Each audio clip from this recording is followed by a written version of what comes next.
여러분 안녕하십니까? 시사쇼 이것이 정치다의 윤정호입니다. 여야 가리지 않고 내부 갈등이 점점 커지고 있습니다.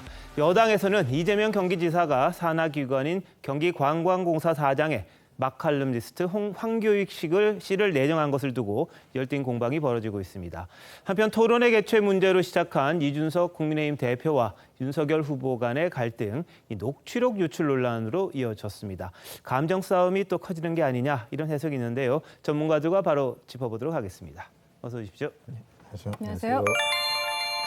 네, 야당입니다. 이 통화 녹취록 유출 의혹이 불거졌습니다. 이게 뭐냐면요. 이준석 대표하고 윤 후보 간의 통화 내용이 이 대표 측에서 흘러나왔다 이런 논란입니다. 이 대표는 녹취록 자체가 없다 이렇게 주장합니다만 윤석열 후보 측 입장은 좀 다른 것 같습니다. 자, 관련 화면 먼저 보시겠습니다.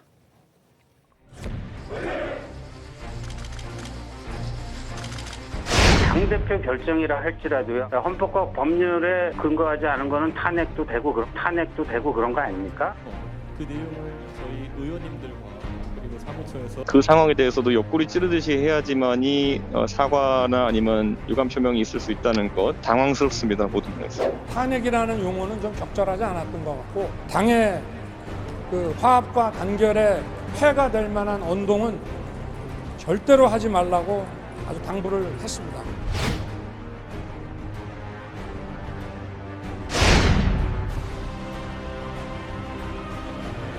이준석 대표 녹취록 등 선언 등이 이어지고 있어가지고요. 좀 어떻게 보고 계세요? 국민의힘부터 먼저 공정과 상식으로 단단하게 무장되어야 한다. 이준석 대표는 윤석열 후보를 불쏘시개로 쓰려고 하는 겁니다. 이준석 대표께서는 좋은 관리자여야 하는데 자꾸 선수로 뛰려고 하니까. 이준석 대표하고 윤 총장님하고는 뭐 경쟁 관계가 아니잖아요.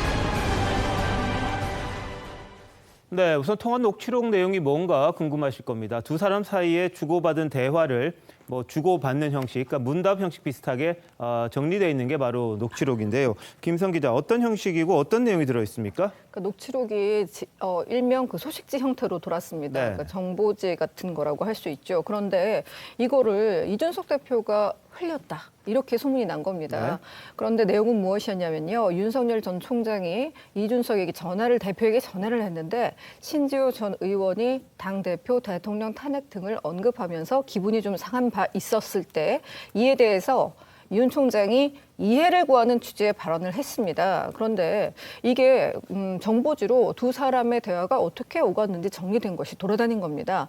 이철구 의원이 즉각 나섰습니다. 경악을 금치 못하겠다. 이 대표가 잘못을 인정하지 않고 발뺌만 하고 있다고 비판을 했습니다. 이준석 대표는 페이스북에 녹취록이 없다면서 즉각 봉합에 나섰습니다. 녹취록 없다. 언론 취재 과정에서 내가 발언한 것들을 기자들끼리 모아서 이걸 취합해서 정리한 것으로 추정된다. 저는 네. 일견 이게 타당한 발언이 될 수도 있다고 생각합니다. 원래 조선일보에서는 이렇게 말을 했다고 해요. 기자들이 계속 전화해서 내 해석을 알려주면 안 되니까 원래 발언을 또박또박 정리해서 전해줬고 그리고 나는 이게 자동으로 녹음되기 때문에 통화가 이게 파일 형태로 유출되면 나한테 득될 것이 없지 않느냐라고 말을 했다고 해요. 근데 사실 정말 득될 것이 없는 것 같은 분위기가 이어지고 네. 있는데요. 이준석 대표는 페이스북에 이 상황과 관련해서 녹취록이 없다는 글을 올린 뒤 일체의 페이스북을 하지 못하고 있는데 지금 댓글이 10,000개 가까이 달렸습니다. 그러면서 대부분의 내용을 지금 살펴봤더니 왜 이게 녹취록이 유출될 수 있느냐라고 하면서 항의하는 내용이 주를 이루고 있는 상황입니다. 네네. 자, 이게 통화한 내용이 윤 후보, 이 대표 서로 주고받는 내용처럼 이렇게 정리가 됐다는 거예요. 근데 이 대표 이야기는 설명한 걸 아마 누군가가 이 문답 이런 형식으로 서로 그러니까 윤이 이런 식으로 정리한 게 아니냐. 본인이 내놓은 적은 없다. 이렇게 이야기하고 있습니다. 예를 들면 이런 거죠. 신지호 후보가 박사가 어제 일에 대해서 이제 이 아침에 단단하게 본인이 이야기했다. 윤 후보가 이렇게 이야기를 하니까 이 대표는 싹 함구령 좀 내려주세요. 아직 정신 못 차리는 것 같습니다. 이런 식으로 이야기를 하고 거기에 윤 후보가 정치권이 아무 이야기 하는 곳이니까 이해 좀 부탁한다. 그러면 이준석 대표가 캠프 구속까지 이런 정서 갔으면 좋겠습니다. 이런 내용을 서로 주고받는 걸로 정리가 됐다는 거거든요. 자, 최명호 편집장님 어떻게 보십니까? 이 사태요? 글쎄 이게 이제 누가 유출했느냐 뭐 네. 이런 것들이 굉장히 중요한 거 아니겠어요? 왜냐하면 유출 자체가 그러니까 뭐 별다른 내용이 없자고 할지라도 당 대표라는 사람이 대선 후보의 특정 대선 후보와 그 전화 통화를 한 내용을 그대로 자동 녹음해서 그 내용의 대부분이 유출이 됐다고 하면 있을 수 없는 일이거든요, 이게. 그렇기 때문에 예. 근데 이제 해명이 본인은 뭐 녹취록도 없었고라고 했지만 오늘 언론 보도에 보면 이렇게 나옵니다. 이 대표 측 관계자 이렇게 코멘트로 나오는데요. 자동 녹음이 됐고 그걸 실무진이 녹취를 풀었다 이렇게 나옵니다. 풀었다. 근데 이것이 실수로 밖에 흘러나가게 됐다. 이렇게 지금 보도가 돼 있어요. 자, 그러면 녹취도 있었다는 얘기가 되잖아요. 그리고 유출도 했다는 얘기가 되잖아요. 그러면 이준석 대표 얘기와 지금 이준석 대표 측 관계자 얘기가 서로 다르다. 그러면 누구 얘기가 맞는 것이냐? 예. 그런데 자, 그러면 실제 이준석 대표와 윤석열 전 총장 간의 통화 내용과 언론 보도의 문담 형식으로 된 게 같으냐 다르냐? 예. 이런 것도 이제 문제가 되지 않겠습니까? 근데 뭐 대략 저희가 취재해 보면 그게 좀 다르다는 거예요. 그런가요? 다른데 그렇다면 통째로 유출된 것 아니냐? 응? 적어도 근데 뭐 제가 알기로는 아마 그런 것들이 여기저기 돌아다니고 실제 상황과 이준석 대표 말대로 예. 뭐 일부 기자들이 정리한 게 돌아다니는지 모르겠으나 네네. 이른바 이제 실제 대화한 진본이라고 네. 하는 것이 저는 있는 것으로 알고 있습니다. 자, 그렇다면 이건 뭐 윤석열 전 총장 측이 유출할 일은 없고 네. 거긴 뭐 자동 녹음 기능이 없다고 하니까 예. 이준석 대표가 유출한 것이 맞는 것으로 보인다. 저는 이렇게 결론을 내렸습니다. 예. 자, 최 편집장님은 그렇게 보고 계신데 윤 후보 본인은요 어제 기자들과 만나서 이 공정과 상식 이걸 강조했습니다. 이게 이 대표를 겨냥한 건지 그 뭐 구체적으로 이야기하지는 않았습니다만 한번 들어보시죠. 이준석 대표 녹취록 등 파문 등이 이어지고 있어가지고요. 좀 어떻게 보고 계세요? 나라를 걱정하시는 많은 분들로부터 전화도 받고 또 메시지도 받고 했습니다. 지금 우리나라의 시대적 소명과 시대 정신은 정권 교체입니다. 공정과 상식을 무너뜨린 세력으로부터 국민과 나라를 구해야 하는 것이 우리들의 소명입니다. 국민의힘부터 먼저 공정과 상식으로 단단하게 무장되어야 한다. 저는 그렇게 생각하고 있습니다. 이준석 대표는 녹취 파일이 없기 때문에 유출 여지도 없다라는 취지로 주장을 했던데 이건 어떻게 봐요? 저희들이 알 수가 없죠. 그래요? 그러니까 그 모 공중파 네. 뉴스의 보도에 의하면 이제 그런 것들이 보도가 되지 않았습니까? 예. 저희들이 이 문제를 어떻게 저희들이 조사를 하겠습니까? 뭘 하겠습니까? 알 수가 없죠. 네, 김종혁 교수님 어떻게 보세요? 이번 그러니까 제가 볼 땐 서로 불신이 되게 깊은 것 같아요. 이런 상황이기 때문에 서로가 아무리 공정과 상식을 얘기해도 동일한 기준이 저는 없다고 생각하기 때문에 이 부분은 뭐 한쪽이 아무리 주장한다고 해도 해결될 문제는 아니고 또 하나는 당대표 스마트폰을 뒤질 수는 없는 거 아니겠습니까? 기본적으로. 핵심 의도성이라는 거거든요. 이게 나갔다고 얘기하면 윤 후보 측이 아니니까 이 대표 측이 아니겠냐라고 하는 불신이 강한 거고 그렇다면 거기 의도가 있는 거 아니겠어라는 생각을 하는 거죠. 그럼 의도가 뭐냐? 그 두 진영 간의 쌍방 간의 계속 논쟁을 보게 되면 탄핵 이전에도 마찬가지입니다. 뭐 돌고래, 하이에나 다양한 불신의 얘기들이 오간 상황이기 때문에 이미 상당히 쌓여 있는 거죠.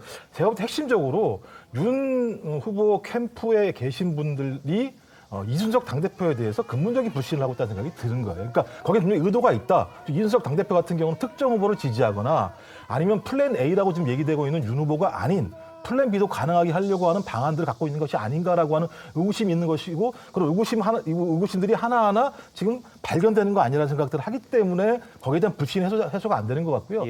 근데 이렇게 간다면 제가 볼 때는 어떤 형태로든지 누군가 하나가 압도적인 여론조사의 상승을 통해서 누르거나 아니면 이준석 당대표가 본인 스스로가 공정한 관리대로 가지 않는다면 저는 이건 적어도 계속 진행될 수밖에 없는 상황이라는 생각이 들기 때문에 지금 상황에서 중요한 건 좀 당 지도부 옆에도 계십니다만 당 지도부가 좀 현명한 중재안을 만들어서 이 논란이 더 퍼지지 않게 해야 한다고 좀 봐요. 안 그렇게 되면 제가 볼 때 누군가 하나가 완벽하게 이기지 않으면 이 싸움은 중단되기 어려울 거라는 생각이 들기 때문에 좀 진짜 당 지도부가 좀 현명한 대안들을 가지고 이 문제에 대해서 좀 중재를 하셨으면 좋겠다는 생각을 하게 됩니다. 자, 옆에 계신 당 지도부께서 한번 말씀해 주시죠. 이거 어떻게 해결이 될까요? 근데 이제 사실은 녹취록 파문이 빚어진 것이 그 앞에 따져보면 이제 윤석열 총장 그 캠프의 신지호 의원의 발언 네. 또 그리고 그것을 또 따져가면 계속 따져가면 결국은 이 입당 그 시기부터 윤석열 총장의 입당 시기부터 이제 문제가 또 이어지고요. 또 그것을 또 더 앞으로 가보면 결국 윤석열 총장이 이제 대선 출마 선언을 했는데 입당할 것인가 말 것인가를 두고 이준석 대표가 계속 이제 입당을 촉구했거든요. 근데 입당을 촉구하고 나서 정작 입당을 하고 나니까 그때부터는 좀 그 윤석열 총장을 집중 공격하는 형태를 취했고요. 그러면서 이제 양자간의 불신이 쌓이고 급기야는 지지율 1위의 그 대선 주자를 통화하면서 녹음을 했고 그 녹취록을 또 언론에 공개를 했다. 이런 지금 이제 오해까지 빚어지게 되었고 이것은 궁극적으로 따지면 이번에 그 토론회를 두고 토론회를 열자. 그래서 열어서 윤석열 총장이 토론 과정에 실수를 하게 만들어서 낙마시키려고 한 것 아닌가라는 네네. 그 오해까지 이제 빚어지게 만드는 그 전체적인 과정이거든요. 단순히 녹취록 하나의 문제가 아니고 결국에는 이제 이준석 대표가 윤석열 총장을 지금 불이익을 주려고 한다. 공정한 경선 관리가 되지 않고 있다. 이런 네. 오해가 전부 다 이제 결부된 사안인데요. 예. 저희들은 결국에는 경선 과정의 공정성을 확보할 수 있는 네. 그런 방식으로 현재 논의가 진행되는 모든 것을 중단시키고 새로운 그 출발을 하지 않으면 예. 지금 현재 단편적으로 녹취록이 실제 이준석 대표가 녹취록을 만들어서 언론에 공개를 했느냐, 녹음을 했느냐 이 문제는 지연 말단적인 것이고 네. 결국에는 그 대선 후보 경선을 공정하게 이루겠다, 관리해 가겠다라는 그런 확실한 그 어떤 의지 표명을 하는 것만이 네. 지금 이 상황을 해결할 수 있는 길이라고 보고 있습니다. 예, 자 토론회 관련 뭐 그 부분은 잠시 뒤에 또 한번 이야기를 해보도록 하고요. 근데 이준석 대표가 과거 녹취록 공개한 적이 한두 번 있어가지고 이게 혹시 그게 아니냐 그런 주장에 힘을 더 받는 것 같기도 합니다. 예전에 패스트트랙 충돌 당시에 바른미래당 김관영 원내대표가 오신환 법사위원 사보임이 강행을 했었죠. 그때 김 원내대표가 기자와 나눈 녹취록 SNS에 공개한 적도 있었고 손학규 대표 사퇴 종용 주장이 나올 때 또 뭐 그 관련 녹취를 또 공개한 적이 있었다고 합니다. 그래서 그런 내용이 또 논란이 되고 있습니다. 그리고 이 자동 녹음이라는 건 뭐 어떻게 보면 할 수도 있다고 생각을 합니다. 이거는 뭐 앱이 깔려 있기도 하고 원래 기능에 들어 있긴 한데요. 자, 정치권에서 자꾸 이 주고받은 내용을 이렇게 공개를 한다는 부분, 내지는 뭐 흘러나오는 부분, 그게 과연 바람직하냐. 그러다 보면은 모든 협상은 좀 힘들지 않느냐. 그런 주장도 좀 있더라고요. 그런 부분에 대해서도 한번 살펴봐야 될 것 같은데, 자, 정의용 의원님 어떻게 보세요? 저는 이제 좀 관전자 입장에서 몇 마디 말씀을 드리자면은 그 미국 백악관 있지 않습니까? 그 중요 정책 결정을 할 때 그걸 다 녹음을 하더라고요. 네네. 근데 공개는 수십 년 후에 공개가 예. 되는 겁니다. 그리고 얼마 전에 그 소위 언필칭 검언 유착이라 그래가지고선 채널 A 이동재 기자와 한동훈 검사장과의 녹취가 없었다면 아마 그냥 꼼빡 그 완전 뒤집어 씌워가지고 그랬을 텐데 다행히도 그 녹취록 때문에 역설적이지만 별거 아니었다라는 게 공개되기도 하지 않았습니까? 그런데 이제 이 경우는 같은 당의 주요 주자와 당대표 간에 조금 전에 김 의원 말씀하셨듯이 이건 신의의 문제죠. 그리고 네. 자동적으로 당대표의 그 말이라든지 뭐 본인이 대화한 내용이니까 녹취할 수 있습니다. 근데 이게 고의적으로 유출이 됐다? 그러니까 유출이라면 여기서 이제 신의의 문제가 나오는 것이고 또 그 과정에서 본인은 녹취를 한 바가 없다 그랬는데 만에 하나라도 녹취를 해놓고 거짓말을 한다면 이거 자체도 이제 그 당내에서 대표로서의 어떤 그런 그 권위를 세우는데 상당히 그 심각한 문제가 되지 않을까 네. 하는 거하고 예. 봉합을 해야 되지 않느냐 최고위에서. 근데 이게 봉합이 되겠습니까? 결국은 당원 당규대로 하는 수밖에 없고요. 제가 아주 오래전에 바로 유사한 그 상황에서 경준이도 해보고 검증이도 해봤거든요. 예, 예. 그래서 제가 꼭 말씀을 드리고 싶은데요. 당시에 경준이를 할 때 당대표의 권위에 대해서 각 후보들이 상당히 존중했다라는 것. 그리고 후보들 간의 이견과 격론이 나왔을 때 후보의 그 대변인들이 나와서 여기 지금 김 의원님 계시지만 격론도 벌였지만 거기서 합의를 이끌었어요. 근데 더 중요한 건 뭐냐?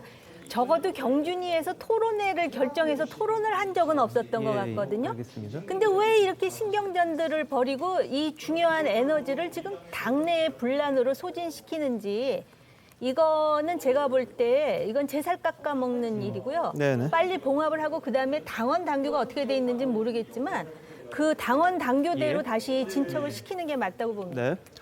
그 제가 며칠 전에 그저께 그 이준석 대표가 전화를 해와서 예, 예. 한번 통화를 한 적이 있는데요. 네. 그때도 아 이건 뭐 분명히 녹음해서 혹시 공개될 수 있다 이런 생각으로 예전에 있었죠. 아주 그 저 원론적인 이야기만 하게 만드는 예. 그런 저 경험이 있습니다. 그래서 예, 자동 녹음을 한다고 공개적으로 이야기한 한 이후에 과연 당 대표와 또 최고위원들이 네. 전화를 하는데도 이거 이게 좀 그래서 그런 면은 별로 좋은 것은 아니다 예. 그런 생각이 들었습니다. 이게 네네.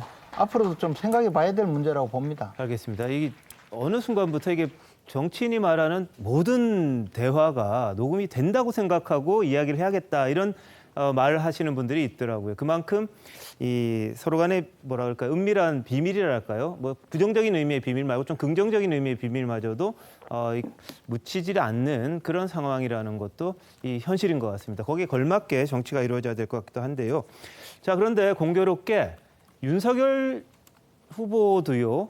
이준석 대표를 비난하는 SNS 글에 좋아요, 그러니까 말하자면 동의한다는 뜻이죠. 좋아요를 눌렀다가 취소하는 해프닝이 좀 있었습니다. 자, 김준일 뉴스톱 대표님, 이건 뭐 어떤 내용이고 이게 뭐 실수라고 이야기를 하던데요. 어떻게 보십니까? 예, 일단 지난 15일에 정준규 전 바른미래당 전국 장애인위원장이 본인의 페이스북에 윤석열 후보를 향한 내부 총재 이른바 팀키지대만 유승민, 홍준표 후보들이 이제 몰두하고 있다 이런 식으로 비판을 했거든요. 네. 근데 여기에 대해서 윤석열 후보가 이제 좋아요를 누른 것으로 이제 확인이 된 건데 여기에 대해서 이제 다시 이제 사라졌어요, 금세. 금세 사라졌는데 이것에 대해서 이제 해명을 하기를 이제 페이스북 관리자가 본인의 이름으로 이렇게 로그인이 된 줄 알고 본인 이름으로 좋아요를 눌렀다. 근데 알고 보니까 윤석열 후보의 이름으로 눌렀다. 이렇게 된 거예요. 그래서 이거는 아마 사실일 것 같습니다. 그러니까 그거는 사실일 것 같은데 이렇게 민감한 상황에 대해서 조금 조심할 필요가 있지 않나 그렇게 보입니다. 자, 하필 이렇게 자꾸 꼬일까요? 두 사람 관계? 어떻게 보세요? 이게 뭐 시작이 오는 것 같고 지금 어떻게 될 것 같아요? 일단 기본적으로 굉장히 두 사람이 이제 불신의 관계가 있는 건 맞는 것 같아요. 근데 이준석 대표는 기본적으로 본인의 어떤 대표가 되는 성공 방식을 적용을 하려고 하는 강한 어떤 신념이 있는 것 같아요. 그러니까 그런 토론회 같은 것들을 좀 강요한다라는 건데 윤석열 후보 입장에서는 조금 그런 것들이 불편할 수밖에 없죠. 게다가 이게 오버하면 망하는 거거든요. 그렇죠. 이게 뭐냐면은 제가 좀 왜 이게 녹취록에 유출됐는지 제가 좀 확인을 해봤습니다. 이게 뭐냐면은 신지호 전 의원이 그 발언을 했잖아요. 네네. 그 발언을 한 다음에 윤석열 후보가 전화를 했는데 이 내용에 사과의 내용이 없었습니다. 그러니까 이준석 대표가 사과 안 한 거 맞다라고 하면서 기자들한테 그거를 이제 뭐 그 지체 파일을 줬는지 아니면은 그거 들려줬는지 모르겠으나 이렇게 보여준 거예요. 그러니까. 그러니까 거기에서 멈췄어야 되는데 이제 오버를 많이 한 거죠. 그러니까. 알겠습니다. 자, 그러니까 그때 그런 이야기를 했어요. 직접적인 사과는 없었는데 뭐 유감 표명했고 후보가 이야기했으니까 이제 신뢰하겠습니다. 그리고 마무리를 했는데 기자들이 물어봤겠죠. 진짜 사과 안 했느냐? 그랬더니 아마 이 녹취가 있다 그러면서 한 게 아닌가 이렇게 지금 또 해석이 되는 그런 부분이 있습니다. 자, 이건 후보와 대표 간에 주고받은 이야기와 관련한 이 논란 바람직하지는 않은데 일단은 계속될지도 모르겠습니다. 네, 제가 그 두 가지만 짧게 말씀드리려고 하는데요. 이제 어찌됐든 뭐 녹취록인지 아니면 요약본인지는 모르지만 대충 내용을 지금 알고 있는데요. 적어도 당 대표라면 그 정도 되면 굳이 후보 측에서 사과라는 표현을 쓰지 않았어도 언론인들 앞에서 그렇게 유감 표명을 해갖고 다 이제 해결이 됐고 앞으로 나가겠다 하는 게 대표로서의 대표다운 모습이 아닌가. 그러다 보니까 너무 젊은 대표라서 하나도 지기 싫어하고 말 한마디를 들으면은 꼭 한마디를 되받아쳐야 되고 늘 그 평론가처럼 방송에 나와서 본인이 또 잘하는 게 그런 어떤 그 언어 구사 능력이니까 그런 그 불만과 비난들이 있다라는 거를 좀 당대표가 고려할 필요가 있고요. 이런 리더십에 있어서 소위 전문 용어로 이디오싱크레틱 팩터라 그래서 어떤 그 사람의 인격이라든지 속성이라든지 배경이 중요한 영향을 미친다고는 하지만 이거는 공당입니다. 그래서 그 부분을 좀 챙길 필요가 있고요. 그다음에 페이스북 있잖아요. 제가 볼 때도 이게 윤석열 후보 계정이지만 누군가 계정 관리를 하는 것 같다라는 그렇죠. 느낌이 드는데요. 그럴 거면 SNS를 뭐하러 합니까? 본인이 해야 되는 거 아니에요? 그럼으로써 이렇게 유권자들하고 직접 대화하고 트럼프가 아무리 막말을 해도 그 쓰는 거 보면 아 이거 트럼프가 쓰는 거라는 게 확 다가오지 않습니까? SNS는 본인이 하는 겁니다. 알겠습니다. 자, 대선 주자 토론회 논란 또 이어지고 있습니다. 먼저 토론회와 관련한 윤석열 캠프의 김병민 대변인 그리고 유승민 국민의힘 후보 이야기 한번 들어보시겠습니다. 토론을 안 하고 대통령을 뽑으면 결국 묻지마 투표, 이미지 투표를 하게 돼가지고 저는 또 문재인 대통령 같이 무능한 대통령 뽑게 되지 않나 이렇게 생각합니다. 토론을 겁내고 어떻게 선거를 나올 수 있겠습니까? 국민들 보시기에 좀 창피한 일이라고 생각합니다. 이런 게 이제 근거 없는 플레이인 시국입니다. 8월 말 경선 버스가 출발하고 굉장히 많은 토론이 열릴 겁니다. 토론의 과정을 지켜보면 이렇게 얘기하고 있는 일이 얼마나 기우였는지를 아마 분명히 알게 될 거라고 생각하고요. 유승민 후보도 토론의 강점을 갖고 있다고는 얘기하지만 당시 최종적인 결과를 보면 그 토론이 얼마나 득표에 도움이 됐는지도 한 번쯤 복귀해 볼 일이기도 합니다. 토론을 못해서 피하는 게 아니다? 네. 예. 뭐 충분히 보여줄 수 있을 거다 이렇게 이야기를 하고 있는데 자 김재원 최고위원님 어떻습니까? 지금 토론회 아니면 뭐 이게 정책 발표회 이런 이야기가 있습니다만 어떤 식으로 지금 진행될 걸로 보이십니까? 근데 이제 우리 당에서 경선을 이제 준비하기 위해서 경선 준비위원회를 만들었고 그 경선 준비 과정에서 예를 들어서 후보 그 등록은 언제 하고 그다음에 후보 등록 이후에 어떤 절차로서 후보를 선출할 것이며 그 과정에서 토론을 몇 번 하고 토론 외에도 뭐 이런저런 행사를 할 것이다라고 전부 이제 안을 만들었거든요. 그러면 그다음에 이 안을 선거관리위원회에 넘겨서 선거관리위원회에서 최종적으로 그 내용대로 그 경선준비위원회에서 만들어진 계획대로 할 것인지 또는 그중에서 넣을 것 넣고 뺄 것 빼고 좀 더 다른 것으로 할 것인지 이렇게 정하는 것이 경선준비위원회인데 느닷없이 자기들이 이제 토론을 하겠다. 그리고 토론 내용도 이제 그 뭐 부동산 정책이든 뭐든 경제 위주로 이렇게 해서 상호간에 직접 토론을 하게 만들겠다라고 해서 저희들 입장에서 이 최고의 입장에서는 우선 경선준비위원회에서 이런 일을 벌이는 것 자체가 상식에 맞지도 않고 저희들이 경선준비위원회를 출범시킬 때 그들에게 그 위임해준 권한도 아니고 더 나아가서 지금 선거관리위원회에서 나름대로 10여 차례 이상의 토론회가 예정되어 있는데 느닷없이 지금 후보들을 모아서 토론하겠다는 것 자체가 합리적인 그 방식도 아니기 때문에 중단해달라고 요구하고 있거든요. 그런데 그것을 끝까지 하겠다고 하면서 결국에는 특정 그 몇몇 대선 주자들을 그 대선 주자들에게 공격할 수 있는 그런 장을 마련하겠다는 그런 시도가 아닌가 해서 이 토론회의 의미 자체가 일종의 그 경선을 공정하게 관리하겠다는 당초의 취지와는 전혀 어긋난 경선을 어떻게 불공정하게 끌고 가겠다는 모습처럼 보여져서 사실은 이게 우리 당 후보들에게 과연 도움되느냐 하는 데 대해서 막대한 의심을 초래하는 그 계기가 되고 말았습니다. 그래서 저 토론회를 두고 뭐 토론을 겁내면 왜 후보로 나왔느냐 이렇게 공격하는 분 자체가 저 토론회를 통해서 후보 등록하기도 전에 상대방을 공격하겠다는 의지만 드러내는 것이 되고 그것 자체가 과연 그럼 저런 토론회를 만드는 것 자체가 공정한 경선 관리냐 이것도 또 문제가 되거든요.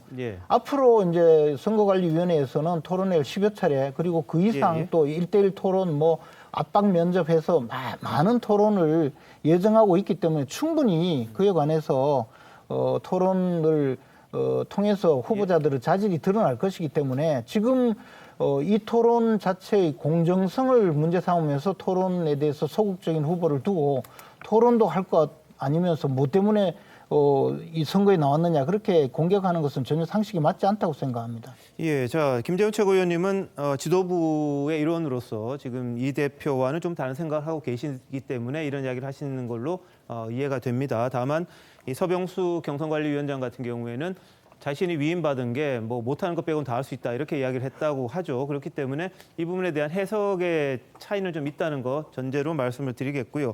이 서병수 위원장을 또 선거관리위원장으로 하느냐 마느냐를 놓고도 지금 갈등이 있는 것 같더라고요. 자, 최병욱 편집장 어떻게 보십니까? 근데 우선 18일 날 하겠다는 그 토론회 이름이 뭐죠? 그래서 제가 오늘 국민의힘 인터넷 홈페이지를 들어가 봤어요. 그랬더니 경선준비위원회 그리고서 이렇게 인터넷 홈페이지에 보니까 경선 예비 후보 이러고서 13명의 사진이 있더군요, 거기에.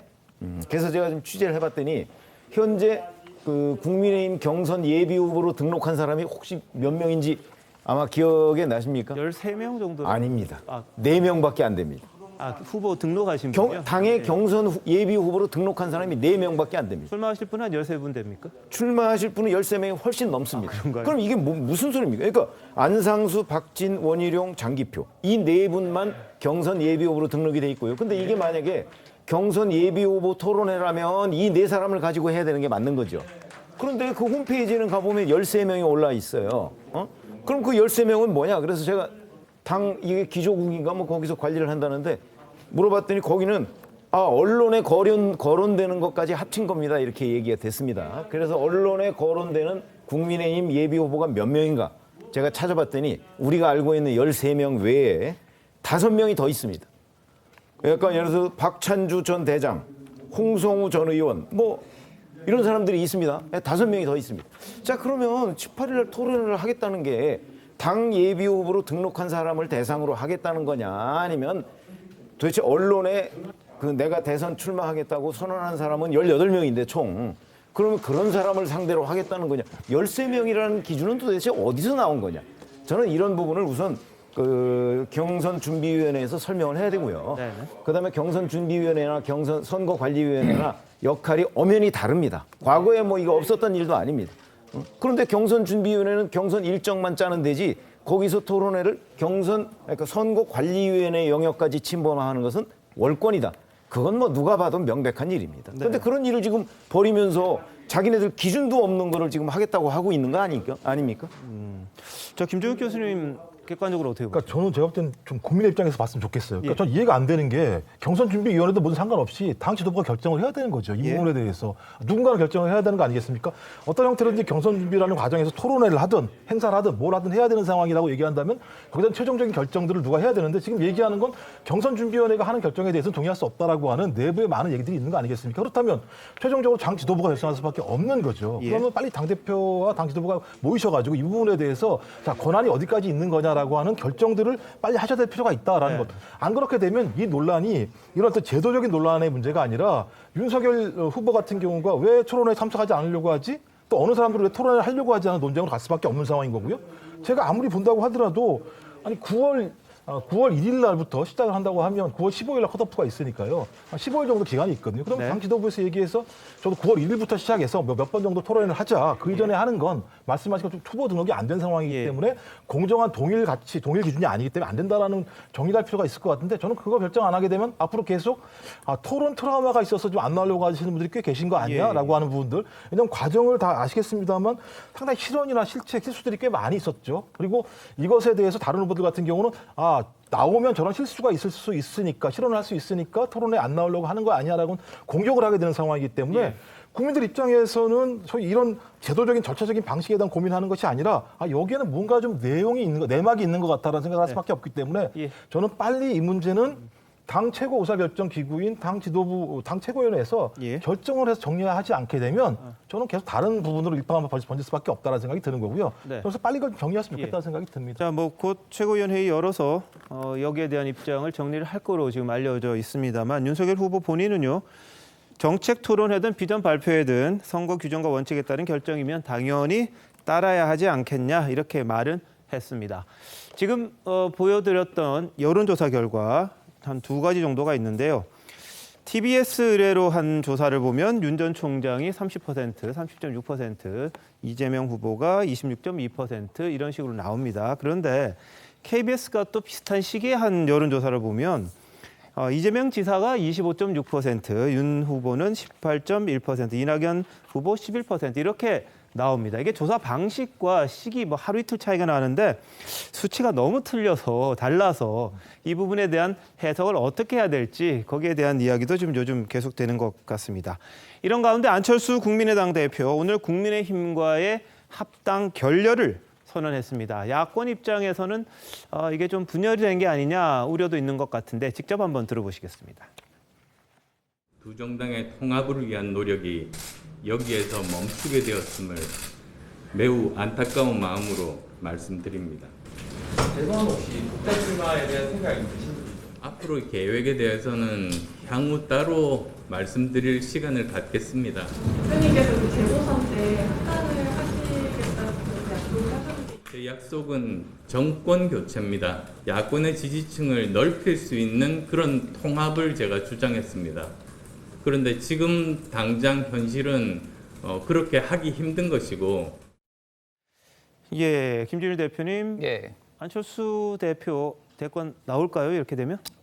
나온다고 봐야죠. 왜냐하면은 그러니까 안철수 대표의 가장 큰 단점은 본인의 몸값이 가장 좋을 때 그거를 가지고 협상을 제대로 못한다라는 거고요. 지금 가장 가치가 낮을 때입니다. 그러니까 지금 이 상황까지 온 거가 돼서 이제 본인이 이제 실수를 한 것이고요. 네. 본인의 가치가 가장 높아질 때가 언제냐? 그러면은 이번에는 지금 거의 양자구도거든요. 예. 이게 역대 대선은 양자구도와 다자구도가 이제 반복됐는데 지난 대선은 다자구도였고 이번에 양자구도가 되는데 그러면 캐스팅 보트를 질 가능성이 있다 어느 정도. 그럼 그거를 노잣돈으로 해서 또 협상을 벌일 가능성이 있기 때문에 국민의힘에서는 상당히 좀 곤란한 입장이 될 가능성이 있는 거죠. 왜냐하면 뭐 여당하고 뭐 합당할 건 아니지 않습니까? 그렇죠. 그러니까 그거를 이제 노리고 몸값을 극대화한다 이렇게 봐야 될 것 같아요. 예. 이 당초에 이제 그 국민의당, 국민의힘이 실무진을 통해서 실무 대표들이 한 달 이상 그 협상을 진행을 했거든요. 근데 이제 과거 그 주호영 원내대표 시절에 협상 과정에서는 뭐 우리는 지분 요구도 하지 않겠다. 네네. 아무런 조건이 없다. 그냥 무조건 통합하자. 뭐 그런 이야기가 있었습니다. 그것은 이제 서울시장 후보를 두고 서울시장 후보를 가져가기 위해서 그런 이야기를 한 것인지는 몰라도 그 이후에 이제 우리 당과 국민의당 그리고 양자 간의 실무 협상 과정에서 만날 때마다 이제 조건이 하나씩 점점 불어나서 나중에는 사실 정상적인 협상 과정이 좀 되기 어렵다 그런 판단을 하면서 이제 협상이 어려우니 당대표가 나서라 이렇게 진행이 됐었거든요. 그런데 사실 이준석 대표가 저희들 최고회의 내에서는 자신이 나서서 뭐 금방 협상을 해서 합당을 받아올 것 같이 사실 이야기를 하면서 계속 이제 공격을 일삼고 결국 한번 제대로 만나서 협의를 하지도 않고 공격만 하다가 끝내버렸습니다. 그래서 이제 오늘날 오게 되었는데 그래서 저는 사실 굉장히 아쉬운 면이 과연 저 합당이 진짜 어려운 상황이었는지 아니면 감정이 극에 달해서 이런 상황이 된 것인지에 대해서 의구심을 많이 갖고 있습니다. 그래서 앞으로 합당의 과정에서는 계속적으로 우리 당이 노력을 해서 안철수 대표를 포용하는 그런 과정으로 가야 된다고 믿고 있습니다. 네. 자, 유력의 야권 주자는 보면은 압도적 승리, 대선에서의 압도적 승리를 추구하고 있기 때문에 지금 이게 안철수 당대표의 그 지금 몸값이 내려갔다고 볼 수도 있지만 대선에 가서 그 주자가 이 사람을 얼마나 비싸게 해올지 그것도 역시 관심사로 남아 있습니다. 9월에 이제 당이 대선 후보를 이제 과정을 거쳐서 최종적으로 세우고 11월쯤에 그 대선 후보가 안철수 대표와 손을 잡게 된다면 소위 이준석 대표가 만들지 못한 버스 리무진 세팅을 대권 주자가 아주 멋지게 하게 되는 거니까요. 이준석 대표 입장에서는 저것도 또 하나의 압박이 될 수 있는 알겠습니다. 상황이다라는 해석이 나옵니다. 그리고 녹취 보면요. 음성이 만약에 음성 파일 형태로 어딘가 새어나온 게 있다. 이렇다면 아마 회복 못할 정치적 타격이 될 수도 있습니다. 그 녹취록을 보면요. 이준석 대표에게는 조금의 동정론이 갈 수도 있지만 녹취록을 보면은 미안하다라는 구체적인 말을 윤석열 총장이 안 했기 때문에 아주 조금의 동정만 얻을 수밖에 없는 상황이었거든요. 그런데 여기서 문제는 이준석 대표를 좋아하는 젊은 층은 녹취나 몰카 공개, 엠번방 사건 등으로 이렇게 상대방과 동의하지 않은 디지털 자료가 이렇게 돌아다니는 것에 대한 인식이 굉장히 좋지 않습니다. 그렇기 때문에 앞으로 경준위를 세우는 과정에서도 지지자들의 이제 마음을 얻고 또 여러 가지 이 과정에서 논란을 깨끗하게 해야 될 의무도 또 추가되고 있는 상황입니다. 네, 디지털 자료 상대방하고 이제 본인하고 한 건 아무 문제가 없기 때문에 거기에 대해서 뭐 법적 문제는 없다는 것 다시 말씀을 드리고요.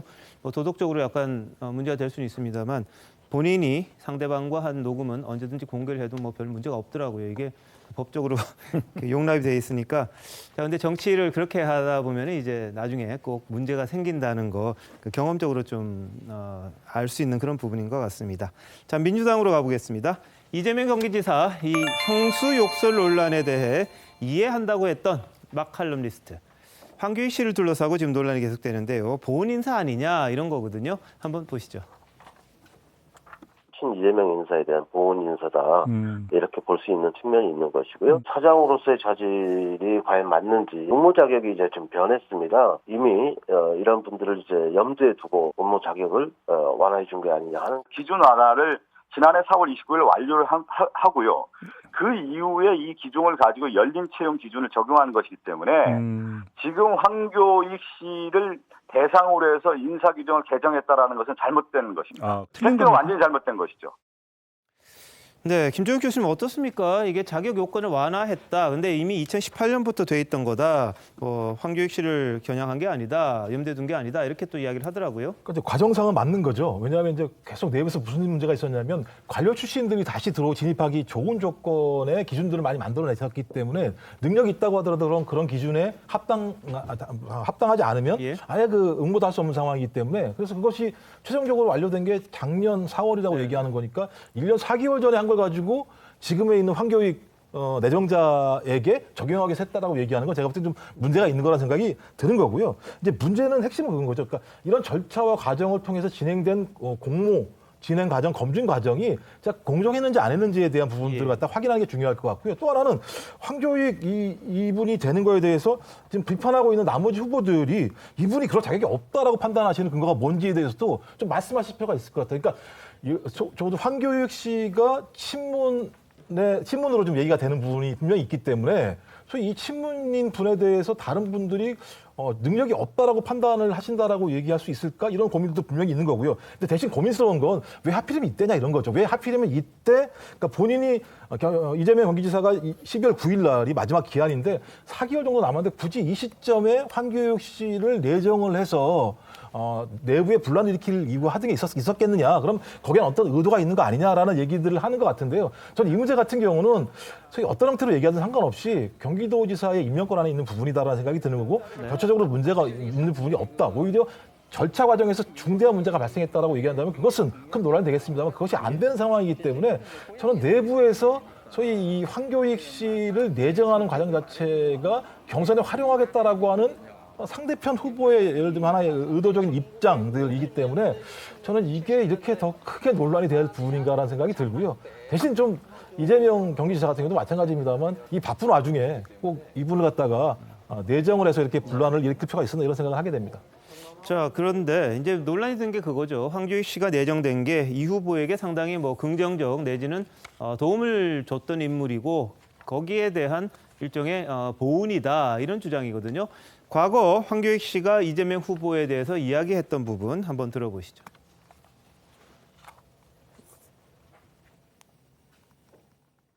지사님은 너무 일을 많이 하시는 것 같은 느낌도 들고 포인트마다 이제 딱딱 그걸 제대로 찍어내시더라고요. 대화를 많이 해서 그래요. 이제 대한민국 인물 중에 가장 욕을 많이 먹은 그죠? 욕 먹는 정도야 뭐. 혼자만의 일이 아니라 가족들 전체가 그거 어떻게 견디셨어요? 가족들 그래도 뭐 아내가 잘 견뎌준 거죠. 당해본 사람들은 이게 얼마만큼 쏙 터지는 일인가 알죠. 뭐 형수한테 욕설 하고 하는 왜 욕을 했지? 그 이재명의 삶이 어릴 때 어려웠죠. 빈민의 예. 그 삶이잖아요. 거칠게 사는 사람들이 많죠. 이 어린 시절의 그 삶에 대해서 너무 야박하게 굴지는 말자, 이해하자. 예, 뭐 가난하게 살다 보니 욕을 배웠다. 이건 망언 중에 망언이다. 이렇게 이낙연 캠프에서는 바로 공격을 하기도 했었습니다. 황 씨가 바다와 같은 이해심이 있거나 아니면 눈 딱 감고 이 지사를 결사옹위하기로 작정한 것 아니냐, 뭐 이런 식의 비판을 했는데 어떻게 보십니까? 아니, 그러니까 이제 황교익 씨를 내정하기 위해서 그 사장의 조건을 완화했다. 저는 그거는 사실이 아니라고 봐요. 예. 그건 해명이 맞다고 보는데 그거보다는 지금 방송에 나왔듯이 바로 황교익 TV라는 걸 운영하고 있거든요. 네. 맛칼럼니스트로서. 네. 그런데 거기에 7월 달에 이재명 지사가 2번을 출연했어요. 그 2번 출연하는 동안에 지금 말씀하신 대로 바로 그 형수 욕설 부분을 황교익 씨가 옹호를 했어요. 근데 그 어간에 경기사장공사 내정 공모 절차가 진행이 됐어요. 예. 그렇죠? 그러니까 지금 이낙연 후보 측에서 이게 공교롭게도 그게 맞아떨어졌다. 그러니까 결국 그 형수 욕설 부분에 대해서 옹호한 그것이 경기사장공사 공모에 결정적인 영향을 미친 것 아니냐. 이러니까 본인 사담 이렇게 주장을 하고 있는 거거든요.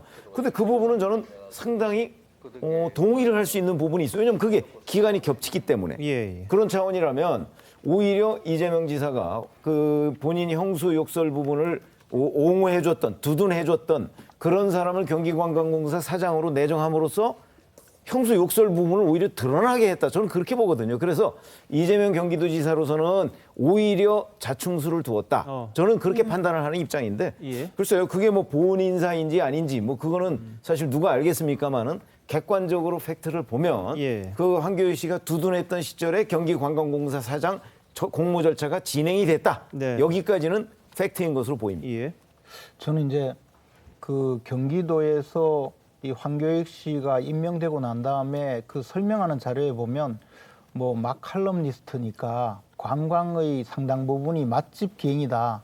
뭐 그래서 전문가다. 뭐 이런 그 입장을 내보였어요. 근데 제가 보기에 황교익 씨가 음식에 대해서 비평한 것 중에 상당 부분은 잘못된 것이라는 그런 주장도 많았었거든요. 그리고 저는 저분이 과연 어떤 그 맛칼럼 내지는 맛집 기행을 통해서 국민들에게 알려졌느냐. 그보다는 약간 특이한 정치적 주장을 하고 그 특이한 정치적 주장이 일반 국민들에게는 정말 그 상식에 맞지 않는 이야기를 했기 때문에 그것으로 유명해진 분이거든요.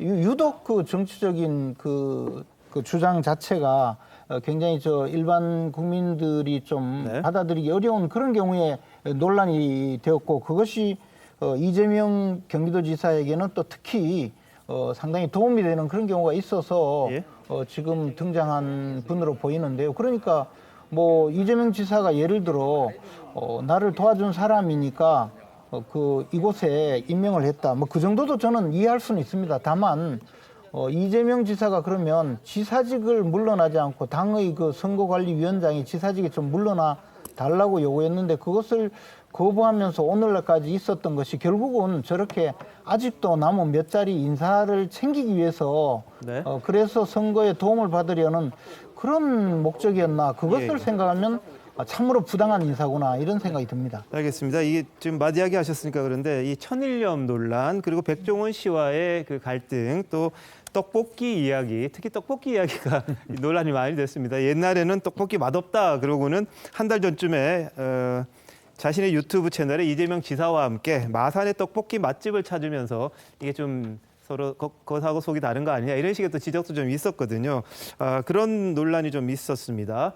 정유미 의원님은 어떻게 보십니까? 그래서 차라리 그러면은 전국을 다니면서 일관되게 맛과 관련한 컬럼을 쓰면서 관광하고 이렇게 연관을 시키면은 아마 뽑으면서도 좀 정당화하기가 쉽지 않았을까 하는데 아까 말씀하셨듯이 특이한 정치적 주장 얘기를 하셨는데요. 제가 기억하기로는 조국 전 장관을 예수에 비유를 하는가 하면은 또 심지어는 그 문바에 대해서 이 극렬한 언어는 일배 수준이다 뭐 이러면서 본인은 그러니까 제3자가 볼 때 저 사람은 그런 문바가 아니고 명바인가 뭐 이런 말들도 하더라고요. 그런 얘기를 하니까 심지어는 진중권 교수가 왜 갑자기 그래? 무섭잖아. 뭐 이런 또 코멘트를 달기도 한 바로 장본인이 저 황교익이라는 사람이거든요. 그리고 이제 아까 김 교수님 얘기하셨는데 사람 인사에 있어서 어떤 정권이든 절차에 맞춰서 하는 거는 뭐 무리가 없이들 해요. 절차에 맞춰서 끼워 맞추기는 하는데 자기 사람을 뽑는 그런 낙하산이 너무나 많기 때문에 문재인 정부의 인사에 대해서 많은 비판이 있었는데 이제 지사직을 끝내는 마당에 그리고 본인이 지금 대선에 나가겠다 그러면서 아마 그 형수 욕설한 것에 대해서 본인도 굉장한 컴플렉스를 느끼는 게 아닌가.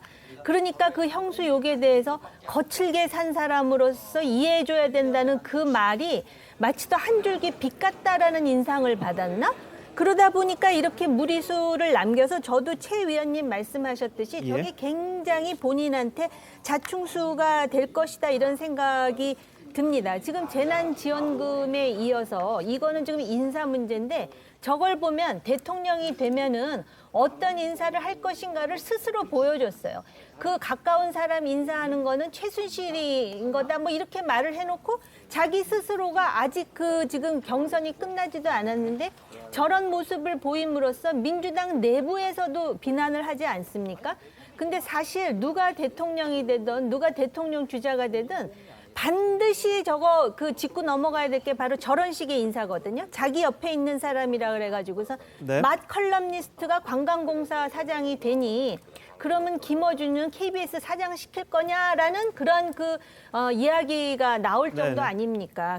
그런 차원에서 저도 자충수라고 생각을 합니다. 알겠습니다. 정세균 캠프에서 바로 이 부분을 지적을 했습니다. 과거 이재명 지사의 발언을 그대로 돌려주고 싶다. 어떤 이야기를 했을까요? 보시죠.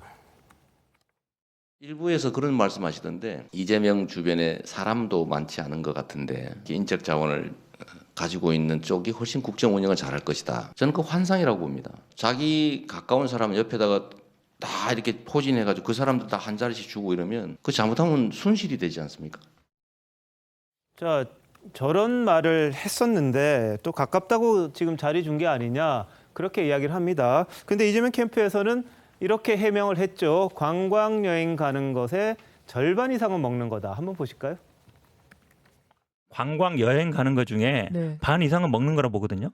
맛집 기행이다. 그렇죠. 왜냐하면 사실은 우리가 뭐 춘천 닭갈비 먹으러 가고 뭐 행성에 한우 먹으러 가는데 거기 가서 되게 고민해요. 어느 집에 들어갈지. 여행 가는 것 중에 주된 목적이 나이가 좀 들어가면 대부분 먹는 거예요. 지난번에 뭐 평창 올림픽 때에 뭐 남북 정상회담 그 만찬도 기획하고 그랬었거든요. 그러니까 그런 분야에는 저는 좀 전문성이 있다라고 보는 게 많아요. 네, 그랬더니 바로 경기 맛집 공사로 경기 관광공사 간판을 바꾸는 게 어떻겠느냐, 뭐 이런 또 비판도 나오고 있는데요. 김준일 대표는 이 논란 어떻게 보십니까? 일단 뭐 제가 이재명 캠프에서 나온 게 아니니까 무조건 쉴드를 치기는 좀 어렵고요. 근데 이제 우리가 좀 생각해봐야 될 거는 이런 게 있습니다. 그러니까 2017년에 경기관광공사 사장을 뽑을 때 박사학위, 뭐 고위 공무원, 뭐 이런 경력들을 봤는데 이분들이 그러면 반드시 경영을 잘할 것이냐라는 거가 이제 문제가 있는 거예요. 그래서 사실 예전에 이제 우리가 문화체육예술인에 대해서 좀 낮게 보는 경향이 있습니다. 근데 예전에 이창동 감독 같은 경우에도 문화체육관광부장을 하지 않았습니까?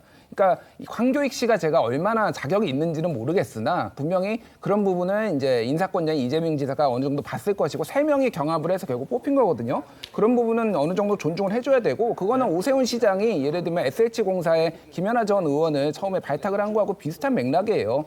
그러니까 그거에 대한 정치적 부담은 이재명 지사가 질 문제지 이거 자체를 가지고 완전 잘못된 인사다라고 보기에는 좀 어렵지 않나 이렇게 보여집니다. 자, 근데 황교익 씨는 과거 어떤 공직도 하지 않겠다 또 이런 이야기를 한 적이 있었습니다. 그 발언도 한번 보시죠.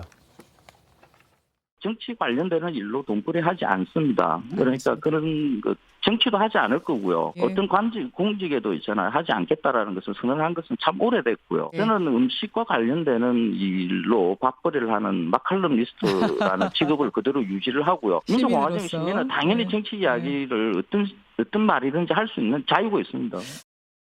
네, 정치 이야기 뭐 어떤 말로도 할 수 있다. 뭐 자유가 있는 거죠. 그런데 아까 말씀하셨습니다만 논란됐던 거 인사청문회 때 조국 전 장관과 관련해서 가시왕관이 씌워졌고 십자가를 짊어졌다. 예수가 함께 걷고 계시다. 이렇게 이제 조 전 장관을 지지했던 그런 발언도 좀 있었습니다. 최문평 지점님, 이 정치를 개인적으로 하는 건 괜찮겠습니다만 이 공직자가 이제 되는 상황이니까 좀 달라지겠죠? 아니 사실은 이제 공직자가 되고 나서도 뭐 정치적 발언을 하는 사람들은 여럿 있으니까 뭐 그건 이해해 줄 수 있는 대목, 그 범주에 들어간다 이렇게 보는데, 저는 본인이 자 정치를 가지고 뭐 정치를 하지 않겠다 이런 식으로 얘기를 했던 과거 발언에 대해서는 저는 책임져야 된다고 생각합니다. 지금 경기관광공사 사장으로 내정된 것이 결국 이재명 경기도지사의 어떤 정치적 의미의 인사, 뭐 이런 것 때문이 아니겠는가? 저는 그렇게 해석을 하거든요. 아마 제가 해석하는 부분에 많은 그 시청자분들이 동의하지 않을까 생각을 해요. 왜냐하면 그동안에 저 문재인 대통령 옹호하는 발언도 여러 번 했었어요. 바로 그런 문제 때문에 이제 일각에서 비판하는 사람들이 황교익 씨는 결국 정치를 하겠구나 이렇게 얘기했는데, 거기에 대해서 부인하면서 자기가 그걸 안 하겠다고, 공직에 나서지 않겠다고 했는데 지금 경기관광공사는 명백하게 공직이잖아요. 그럼 이 부분은 이제 국민들한테 설명을 해서 뭐 예를 들어서 이해를 구하거나 뭐 이렇게 해야 되지, 그렇지 않으면 뭐 남이 하는 공직은 안 되고 내가 하는 공직은 된다 뭐 이런 얘기밖에 결국 안 되는 건데, 그렇게 되면 스스로 본인의 말에 책임지는 자세는 아니다. 그런 사람이 과연 공직자가 돼서 되겠는가 하는 의문을 갖게 되겠다 이렇게 생각합니다. 자, 김종욱 교수님, 이게 다 뭐 지사 찬스 아니냐 그런 이야기가 있습니다. 그래서 이 재난지원금도 100% 다 경기도민에겐 지급하겠다, 이걸 갖고도 지금 논란이 있잖아요. 이건 어떻게 보십니까? 근데 저는 이건 좀 동의하기 어려운 게요. 예를 들어 88%로 하는 거는 문제가 안 되는 거고 100%를 주는 건 문제가 된다라고 하는 논리가 어디인지 저는 정확히 모르겠고요. 여야가 합의를 했을 때 88%라는 얘기, 원래는 다 아시겠습니다만 이준석 당대표 같은 경우도 전 국민 지원해서 합의했었던 거고, 민주당 같은 경우도 당 국회의원들이 다 모여서 100% 합의를 했던 거예요. 근데 거기다 많은 논란들이 있고, 정부에 있는 소위 경제 관료들 같은 경우는 상당히 저항이 심해지면서부터 이 부분과 관련돼서 국민적인 여론도 갈라지고 이러니까 88%라고 하는 합의점을 둔 건데요. 말씀하신 것처럼 문제가 된다면 그런 거겠죠. 그러니까 경기도지사가 자기의 권한을 가지고 88%를 정부에서 주지만 나머지 12%에 대해서 경기도지사가 내부의 도의회의 합의 절차를 거쳐서 지원하는 건 저 이게 왜 문제라고 얘기하는지 도대체 모르겠어요. 왜냐하면 이건 도지사가 가지고 있는 권한 내부의 문제이기 때문에 이 문제는 건들 필요가 없다. 근데 말씀하신 것처럼 도의회나 또는 시 군수들 같은 경우가 상당히 많은 저항이 있음에도 불구하고 자기의 정치적인 의도 때문에 이걸 밀어붙였다고 얘기한다면 저는 이건 문제가 있습니다만, 그렇지 않은 상황이라고 얘기한다면 이 부분에 대해서 소위 당 내부이든 아니면 야권이든 여기서 문제 제기하는 거는 저는 오히려 더 논란이 많다, 문제가 많다는 생각이 드는 거고요. 가장 중요한 문제는 그런 거예요. 예를 들면 다른 나라들 막 예를 들면서 없다고 얘기하는데 뭐 사례들이 분명히 있지 않습니까? 홍콩이나 몇몇 나라가 사례가 있는 거고, 또 하나는 유럽이나 이런 나라 같은 경우는 OECD 평균의 공공지출 비용 같은 게 20% 정도가 돼요. 우리는 한 12% 정도밖에 안 되는 상황입니다. 그러니까 사회적 조건이 다르기 때문에 다양한 방식을 통해서 각 도 자체에서 상황에 맞게 조치들을 취하는 거에 대해서까지 문제 제기한다면, 그럼 예를 들면 우리가 소위 최재형 전 감사원장이 얘기했던 전체주의입니까? 중앙에서 모든 걸 결정하게 되면 지자체는 다 따라야 된다는 얘기밖에 안 되는 거기 때문에 저는 그런 발상은 문제가 있다. 오히려 과정과 절차에 대해서 문제 제기하는 건 동의할 수 있다. 왜냐하면 민주적 절차를 거치지 않고 나서 그런 것을 진행하는 거에 대해서 월권이다라고 문제 제기할 수는 있겠습니다만 그런 것이 아니라면 왜 그것까지 문제 제기하는지 저는 도대체 이해가 안 됩니다. 저는 좀 생각이 다른데요. 88%를 지급하느냐. 그러니까 재난지원금을 전 국민의 소득 수준을 만약에 상식적으로 이야기해서 1등부터 꼴찌까지 소득 수준을 쭉 나눠서 상위 12%에 해당되는 고소득층을 제외하고 나머지 국민에게 이제 재난지원금을 지급하게 된 것은 여야 합의뿐만 아니라 정부 측에서도 요구해서 결국은 그 한도를 정하다가 보니까 좀 늘리고 하다가 이제 원래 80%에서 8%까지 더 지급해서 88%로 정해진 거거든요. 그런데 유독 이재명 지사가 자기가 지사로 있는 경기도 주민의 경우에는 나머지 12%의 소득 상위 수준에게도 도비로 이제 지급을 하게 된 것이죠. 그러면 경기도에 살고 있는 주민들 중에서 소득 수준이 높은 분은 이재명 지사의 결정에 의해서 사실은 돈을 받게 된 것이거든요. 그러면 우리나라 국민 전체에게 골고루게 이 복지 정책이 집행이 되어야 되는데 경기도만 차등되게 더 지급되게 되었고, 그 돈은 결국은 세금에서 나왔던 국세에서 지급을 했던 결국은 이것은 경기도 주민에게 특혜로 가게 된 것이 되었고 그것은 이재명 지사의 대선 전략으로 넘어가는 것이기 때문에 결국 부당하다는 것은 이 선거판에 선거 전략으로 이것을 사용하기 때문에 문제가 된다는 것이거든요. 그리고 또 하나는 전국적인 골고루 지원하는 그 방식에서 경기도만 특이하게 따로 지급되는 것 그것을 문제 삼는 것이지 전체 뭐 지급하는 것 자체를 문제 삼는 것 아니거든요. 그런 점에서 정말 초점이 다른 논란이 됐다 그런 생각이 듭니다. 알겠습니다. 그래서 뭐 여권 주자 사이에서는 지사 자리를 내려놔야 되는 것 아니냐 이런 주장도 강하게 제기가 되고 있고요. 이재명 지사 측에서는 안 내놓고 하신 분들도 있는데 왜 나만 가지고 그러느냐 뭐 이런 주장도 맞붙어 있는 그런 상황입니다. 자, 다음 이슈 넘어갑니다. 조국 전 장관 부인 항소심에서도 징역 4년형 그대로 선고를 받았습니다. 자녀 입시 비리 관련해서 조 전 장관의 이 공범도 지목이 됐었죠. 그런데도 여권에서는 조 전 장관 일가 엄호에 나서고 있는데 특히 추미애 전 법무부 장관이 지금 대권 후보로 나섰죠. 조 전 장관을 안중근 의사에 비유하는 듯한 발언 때문에 논란이 됐습니다. 자, 어떤 이야기입니까? 네, 안중근 선생이 이토 히로부미를 저격하고 일본 재판관의 재판을 받아 사형 집행을 당했으니까 일본의 지배를 받아들이고 협조하자는 얘기나 똑같다라고 하면서 조국 전 장관 관련해서 안중근 의사에 빗대면서 검찰 수사와 법원을 강하게 비난한 겁니다. 이제 와서 우리가 조국 묻어두자고 하면 뭐하러 정치하고 뭐하러 촛불광장에 나왔던 거냐라고 주장을 했는데요. 여기서 의문 두 가지가 듭니다. 조국 전 장관이 우리나라를 위해 희생한 도마 안중근 선생 같은 그런 공통점이 있는가 찾아보기 좀 힘들다라는 지적도 나올 수 있고요. 왜 우리가 조 전 장관을 묻어두면 촛불의 의미가 사라지게 되는 것인지 그것도 좀 약간 더 자세한 설명이 요구되는 부분이라고 하는 얘기가 있었습니다. 또 정경심 교수가 항소심에서 징역 4년을 받지 않았습니까? 이건 개혁에 저항하는 세력의 의도로 이루어진 것이라고 했고 모두 개혁해야 할 과제라고 했는데 법원까지 이제 포함이 된 것 같습니다. 페이스북에도 글을 올렸습니다. 뭐라고 했느냐면 항일 독립운동의 정신으로 무장하자. 이제 광복절이지 않습니까? 일제시대 잔재와 기득권 카르텔에 맞선 거대한 싸움이다. 내가 앞장서겠다라고 했습니다. 네, 뭐 조 전 장관이 검찰 개혁을 주도하다가 그 유탄을 맞은 것처럼 표현을 한 게 바로 일제 시대의 이 강점기 시대의 안중근 의사의 의거와 비슷하게 지금 비유를 한 건데요. 최명욱 편집장님 어떻게 들으셨습니까? 글쎄요, 추미애 전 장관이 왜 저런 얘기를 했을까? 그건 이제 잠시 생각해 보면 결국 지금 민주당의 경선 과정 아니겠습니까? 그러다 보니까 이제 강성 권리당원들의 표가 필요해서 저런 식으로 이제 조국 전 장관을 끌어들여서 지금 저렇게 이제 안중근 의사에까지 비유한 것 아닌가 이런 생각이 들고요. 자, 그러면 이제 경선에서 추미애 전 장관이 될 가능성이 현재 크지는 않다는 게 일반적인 평가 아니겠습니까? 그러면 본선에 갔을 때 만약에 추미애 전 장관이 그 본선에 진출을 한다고 한다면 거기에서도 저런 주장을 할 수가 있을까? 저는 좀 가정이지만 그게 궁금해지는 대목이고요. 지금 추미애 전 장관이 저런 식의 검찰 수사 또는 그 정경심 교수한테 징역 4년을 선고한 재판부까지도 비난하는 저런 상황은 저는 적어도 그 친문 권리당원들의 어떤 그런 표를 일부 모을 수 있을지는 모르겠으나 민주당으로서는 아마 상당한 정도의 그 유권자를 잃을 가능성이 높은 주장이다. 저는 그렇게 보거든요. 오히려 저런 부분은 당에서 좀 저지에 나서야 되는 것 아닌가 하는 생각이 듭니다.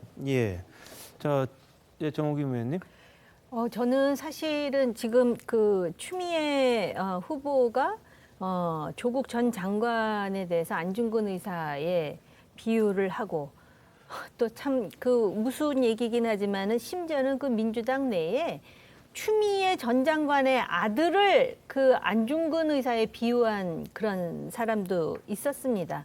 그리고 조금 전에 우리가 황교익 씨를 얘기하면서 그 가시면류관을 쓰고 십자가를 걸머진 예수에 비유해가지고 우리가 사실 그 통탄하는 의미로 그 얘기를 언급을 했는데요. 저는 이런 일련의 어떤 그런 그 현상을 보면서 실제로 우리 내부에 소위 이렇게 얘기를 하면은 이거를 맹신하는 어떤 집단 감성이 있다라는 것이 더 저는 걱정스럽고 사실은 좀 그 모골이 송연하다고나 할까요? 왜냐하면 조국 이 현상에 대해서 우리와 전혀 관련 없는 제3의 외국 언론에서는 소위 NAE, RO, 그다음에 NAM, BUL, 내로남불 이거를 완전히 영어로 고유명사를 해가지고 지금 쓰고 있는 현상인데 우리 내부에서는 대한민국 최고의 그런 어떤 애국 열사라든지 심지어는 그 기독교인들이 정말 벌떡 일어날 예수 그리스도에 비유하는 이러한 집단 감성, 저는 솔직히 이게 더 심각한 문제가 아닌가 그런 생각이 들었습니다. 예, 자, 이 추 전 장관의 말이 또다시 안중근 의사를 다른 의원의 말까지 소환시켰는데요. 자, 김종욱 교수님은 어떻게 보세요? 그러니까 제가 이게 참 해석을 하려다 해석이 잘 안 되는 내용들이 너무 많아가지고, 그러니까 제가 옹호를 해드리고 싶어도 옹호하기가 너무 어렵게 말씀을. 그러니까 저는 대한민국 재판부가 일본 법관인 것처럼 말씀하시게 되면 이건 제가 볼 때 근본적으로 헌법 전문에 나와 있는 항일 정신을 훼손하는 사법부가 예를 들면 항일 정신을 훼손했다고 말씀하신 거거든요. 저는 그럼 제가 볼 때 이거 대선 후보로 나오시지 말고 사법부 탄핵해야 되는 거죠. 그걸 먼저 하셔야 되는 거라 생각이 드는 거고, 좀 기본적으로 조국 전 장관이 촛불 시위 2016년부터 촛불 시위 할 때 뭘 하셨는지 전 잘 모르겠어요. 그다음에 안중근 의사가 자식 입시 때문에 유승 감옥에 가신 건 아니잖아요. 어떻게 이걸 동일하게 비교를 하고 있는지 전 이해가 안 되는 거고, 촛불 시민들이 다들 조국 전 장관에 대해서 뭐 예를 들면 억울하다고 생각을 하겠습니까? 그렇게 생각했다면 여론조사가 이런 상황으로 나올 것이고 지난 보궐선거에서 서울과 부산시장 선거에서 패배를 했겠습니까? 제가 볼 때는 상황인식이 완전히 다르다라는 느낌이 드는 거고요. 그러니까 저는 경선이라고 하는 조건을 아무리 고려한다고 하더라도 적어도 정치인은 국민을 대상으로 하는 것이다. 본인 스스로가 민주당 당대표를 하셨고 법무부 장관을 하신 분이라고 얘기한다면 전체 국민들을 상대해서 국민들의 정서에 공감할 수 있는 발언을 하시는 게 맞다. 아무리 지금이 경선 상황입니다만 저렇게 말씀하시는 건 정치인으로서 본인 스스로가 금도를 어기라는 생각이 드는 거고, 결론적으로는 민주당 전체에 대해서 제가 볼 때는 좋은 모습을 안 보이는 거기 때문에 본인이 어젠가 언론에서 그런 말씀하셨어요. 상당히 지금 국민의 삶이 고통스러운데 그런 거 안 하고 당에서 막 싸움하고 있다라는 본인 스스로 비판하신 내용이 있어요. 그럼 반대로 말씀드리고 싶어요. 그런 말씀하시기 전에 국민의 미래에 대해서 먼저 말씀하시는 게 경선 후보로서의 자신의 지금의 위치의 역할이라고 생각을 합니다. 예, 지난해 7월이었습니다. 민주당이 당시 병역 휴가 논란이 불거졌던 추 장관 아들에 대해서 이 안중근 의사의 빗대는 논평을 했던 데 의원이 있었죠. 이와 관련한 대정부 질문에서도 질의가 오가기도 했는데 한번 보시죠. 너무나 참담합니다. 안중근 의사가 이런 나라를 보려고 위국헌신 국립본부를 하셨을까? 어떻게 이런 걸 감히 안중근 의사와 비유를 하는데.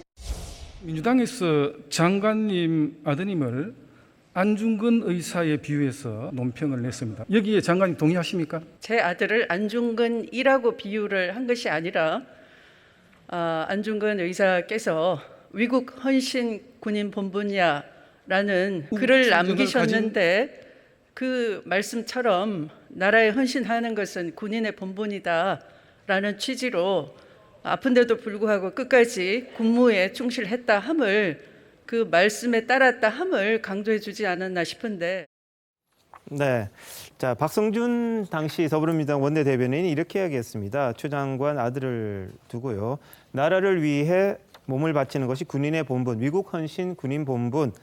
이라는 안중근 의사의 말을 몸소 실천한 거다, 이렇게 이야기한 거에 대해서 이제 논란이 있었던 겁니다. 이 바로 안중근 의사라고 직접적으로 이야기하지는 않았습니다만 안중근 의사의 이 본분을 아들이 군인의 역할을 충실히 해냈다, 이런 취지로 이야기했던 그런 부분이었습니다. 자, 민주당 내에서도 좀 논란이 있었죠, 당시에. 그리고 추 전 장관도요, 이 본인이 안중근 의사를 일본 형사에게 검증과 평가를 하라고 하면 테러리스트라고 할 거다, 이렇게 이야기를 해서 본인도 약간 안중근 의사에 빗댄 게 아니냐, 비유한 게 아니냐, 이런 또 해석이 가능한 말을 했는데, 김준일 대표 이런 말들 어떻게 보세요? 왜 안중근 의사가 굉장히 많이 등장을 하네요? 일단 추미애 후보가 안중근 의사를 굉장히 좋아하는 거는 확실히 알겠고요. 예.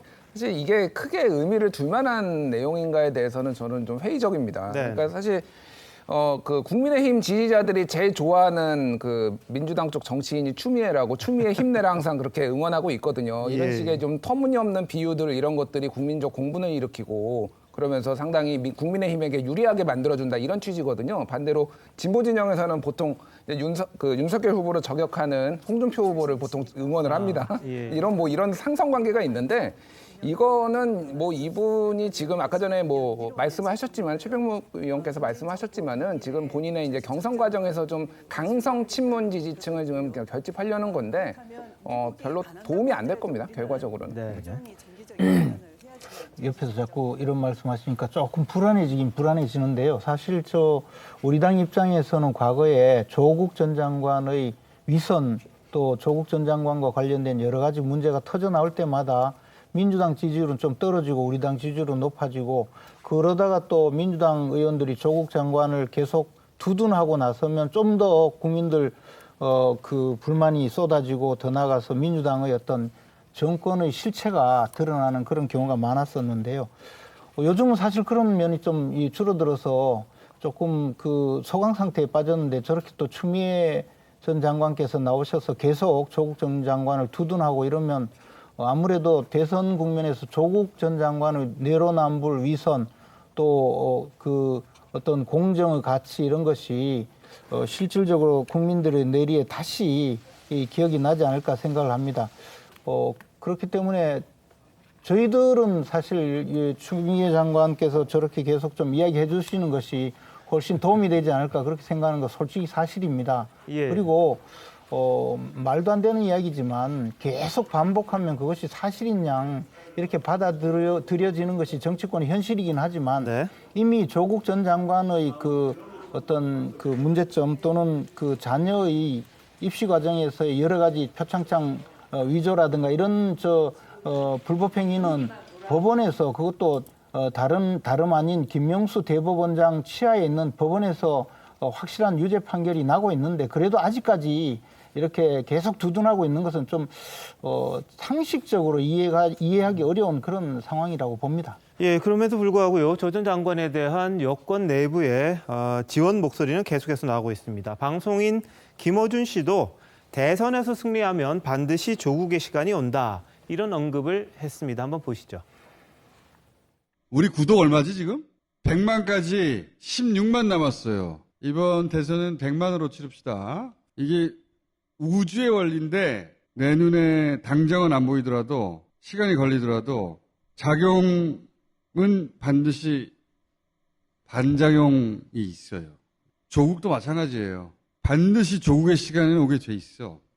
근데 오긴 오는데 내 눈에 보이게 원하는 시간 내에 직접적으로 오게 만들려면 대선을 이기면 됩니다. 예, 대선에서 이기면 조국 전 장관 돌아올 수 있다, 조기에 돌아올 수 있다 이런 이야기를 했는데요. 어떻게 보십니까?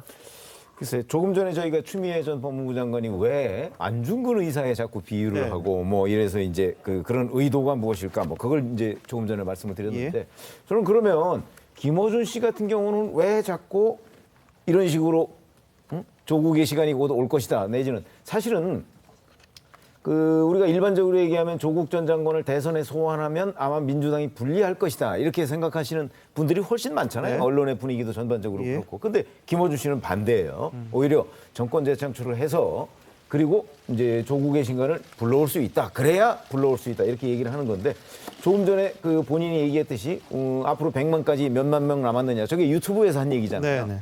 저는 아마 김어준 씨 개인의 비즈니스를 하고 있는 것이 아닌가 이런 생각이 듭니다. 무슨 얘기냐면 저렇게 함으로써 뭐 조국 전 장관 지지자가 적어도 100만 명은 넘을 거 아니겠습니까? 예. 그러니까 아마 그런 사람을 모으기 위한 비즈니스의 일환이지 글쎄 전체적으로 민주당의 정권 재창출을 위해서 저런 주장을 하고 있는 것은 아니지 않는가 저는 개인적으로 그렇게 보고 있습니다.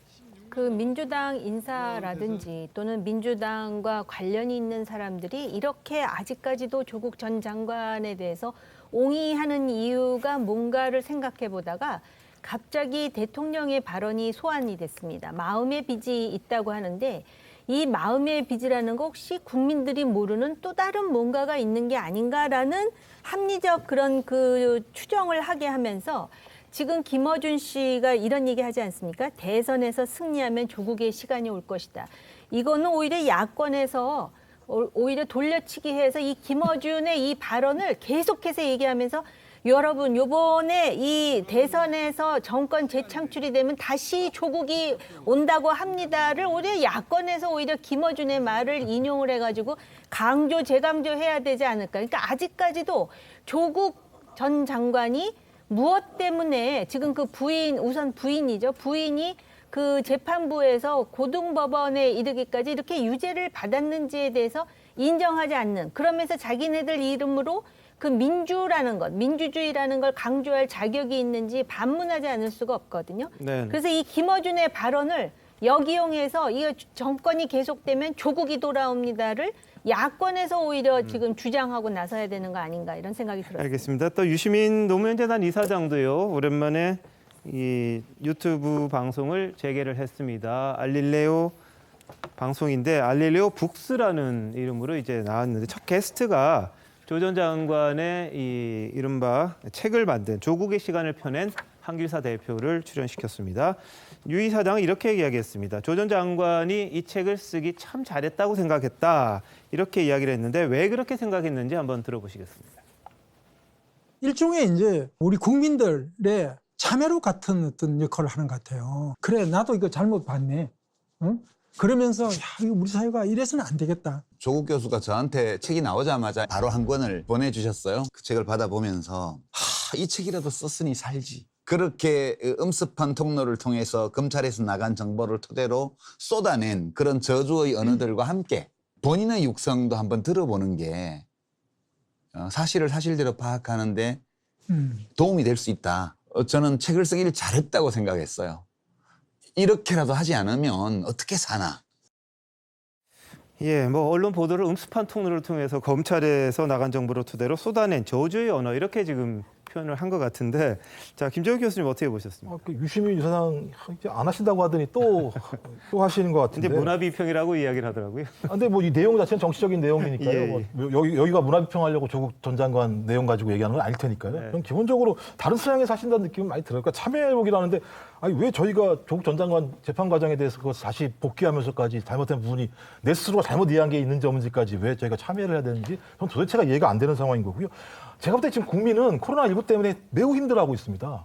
그러니까 적어도 이렇게라도 하지 않으면이 중요한 게 아니고요. 코로나를 극복하고 싶은 국민들이 어떻게 하면 이 상황을 견딜 것인가가 더 중요한데 이분들은 계속 이게 더 중요해요. 그리고 제가 볼 때 조국의 시간이 오기 어려워요. 저분들 말씀에 의해서도. 네. 왜냐하면 검찰과 사법부가 반기역 세력이라고 본인들이 얘기한 거 아니겠습니까? 그럼 반기역 세력이 최종심 대법원 선고에서는 그러면 뭐 정반대로 선고를 내리겠습니까?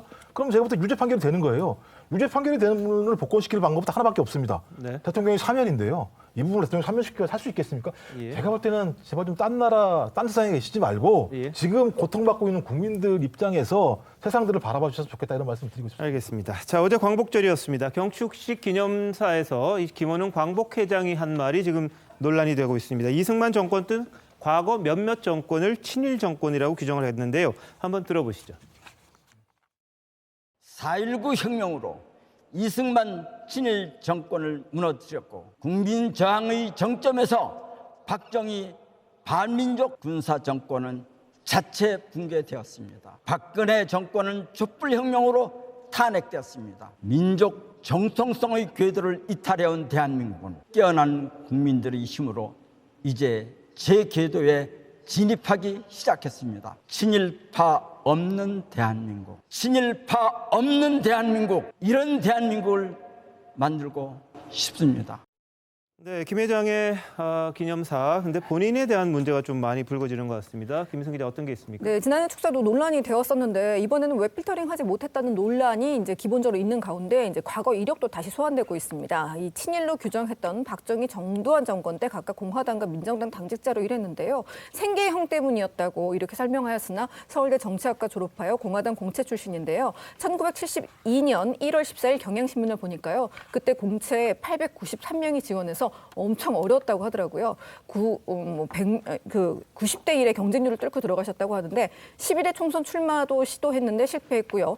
85년에는 국책연구소의 행정실 부실장으로 이동했고 13대 총선에서도 민정당 전국구 후보 58번 배정받았다는 것을 네네. 과거 기사에서 찾아볼 수 있었습니다. 예, 자 과거 공화당 민정당 당뇨 그게 뭐 상당히 그 관료 조직 같은 그런 조직인데요. 거기서 일했던 분이 그걸 부정할 수 있을까? 생경이라고 이야기합니다만 어떻게 보십니까? 아니 이제 그 당시에 뭐 저희도 잘 알지만 공화당이나 민정당 같은 당 사무총회의원이죠. 요즘식으로 얘기하면 이제 그거를 공채로 뽑았어요. 박정희 정권 때는 그 공채에 본인의 선택으로 간 거 아니겠습니까? 그러면은 그 당의 여러 가지 철학이나 이런 부분에 대해서 본인이 공감했기 때문에 갔을 것으로 보이고요. 만약 안 그렇다면 또 이게 표리부동이죠. 이제 그런 점이 지적이 돼야 되고 지금 자꾸 뭐 친일파 얘기를 하는데 잘 아시지만 김대중 대통령이 한일 관계에 관해서 미래지향적으로 가자는 선언을 한 적이 있어요. 그리고 지금 우리가 해방이 된 이후에 70년 이상 지났잖아요. 그러니까 지금 현재 김원웅 회장이 얘기하는 저런 식의 친일파는 저는 없다고 본다. 그러니까 일종의 자기의 과거 경력 뭐 이런 거에 대한 자격지심 아닌가 이렇게 생각합니다. 알겠습니다. 이 논란 계속되고 있는데요. 저희가 내일 또 한번 살펴보도록 하겠습니다. 잠시만요. 대한민국 이슈의 중심 시사쇼 이것이 정치다. 여기까지입니다. 내일 다시 찾아뵙겠습니다. 고맙습니다.